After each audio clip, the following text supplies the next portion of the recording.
Bienvenue sur Next Gen Manufacturing. Aujourd'hui, on va décortiquer ensemble une méthode vraiment rigoureuse, un véritable manuel de pilotage pour les projets industriels à gros enjeux. L'objectif, éviter les dérapages qui peuvent coûter très cher. Alors, pour bien comprendre, imaginons un scénario, un défi de taille. Transférer une usine complète d'un site à un autre. Les risques sont juste énormes. On parle de retard, de problèmes de qualité, de coûts qui explosent. Alors comment on fait pour s'assurer que tout se passe bien? C'est exactement ce qu'on va voir. Et la clé, il faut bien le comprendre, ce n'est pas la chance. C'est une méthode, une structure éprouvée qui permet de passer d'un chaos potentiel à une exécution qui est, elle, parfaitement maîtrisée.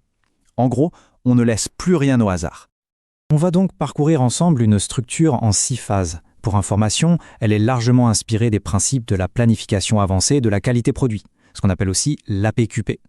Voici la feuille de route, le plan de match si l'on veut. Chaque phase s'appuie sur la précédente. C'est très logique. On part du lancement, on enchaîne avec la planification, puis le développement, le prototypage et la validation, la première production, et on termine avec la clôture et le bilan. C'est un chemin clair, du concept jusqu'à la fin. Bon, tout commence ici, phase 0, le lancement.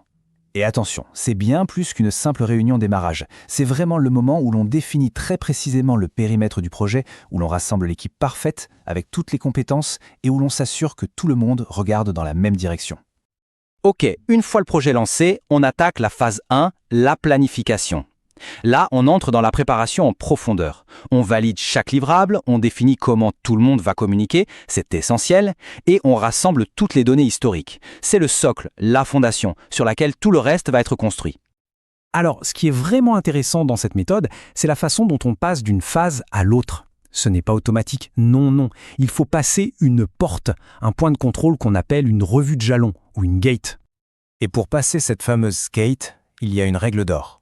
80%. Au moins 80% des livrables de la phase en cours doivent être terminés et validés. Si on n'y est pas, le projet est mis en pause. C'est un garde-fou, une sécurité qui empêche les problèmes de s'accumuler et de tout faire dérailler plus tard. Une fois la première porte passée, on entre en phase 2, le développement. C'est là que les choses deviennent très concrètes. L'équipe technique analyse toutes les données, définit le processus de fabrication finale dans les moindres détails et on planifie très finement les capacités de production et les compétences nécessaires. Arrive la phase 3, et là, la théorie rencontre la réalité. C'est la phase de prototypage. On fabrique les premières pièces, on valide tout l'outillage, et, moment absolument crucial, on lance ce qu'on appelle l'inspection du premier article, le fameux FAI. C'est le véritable moment de vérité pour le produit. Voilà, le FAI est validé. À partir de cet instant précis, le processus de fabrication est gelé, il est verrouillé, on ne touche plus à rien.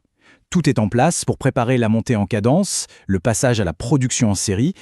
Et on arrive enfin à la phase 5, clôture et bilan. On s'assure que la production à pleine échelle est stable, on vérifie bien sûr que le budget a été tenu, et, point capital, on organise un retour d'expérience, un bilan des leçons apprises. Ça, c'est de l'or pour rendre l'organisation encore meilleure sur les projets suivants.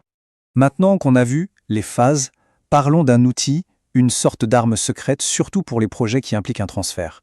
C'est l'analyse d'écart. L'idée est toute simple, mais elle est redoutablement efficace. Il s'agit de traquer systématiquement la moindre petite différence, le moindre écart entre le site de départ et le site d'arrivée. Pour chaque écart trouvé, on met en place un plan d'action.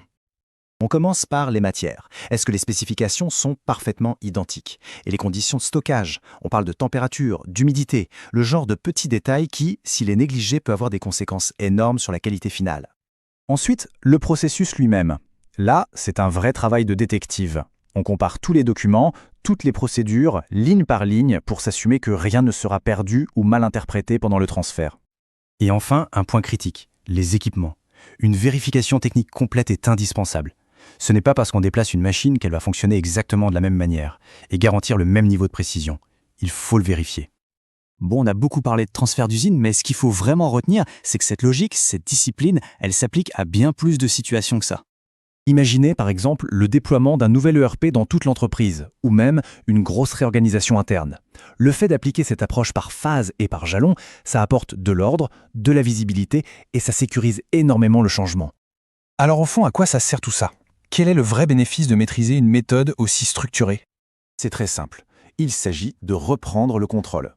Cette méthode permet de réduire les risques de façon drastique, de s'assurer que toutes les équipes sont alignées et de garder une visibilité totale sur l'avancement. C'est une recette, un processus qu'on peut répéter pour réussir les projets les plus ambitieux. Et tout ça, ça nous amène à une dernière réflexion, une question à se poser collectivement. Lorsque le prochain grand virage, le prochain changement majeur se présentera, est-ce que les processus de l'entreprise sont vraiment prêts à le piloter avec ce niveau de maîtrise et de confiance ?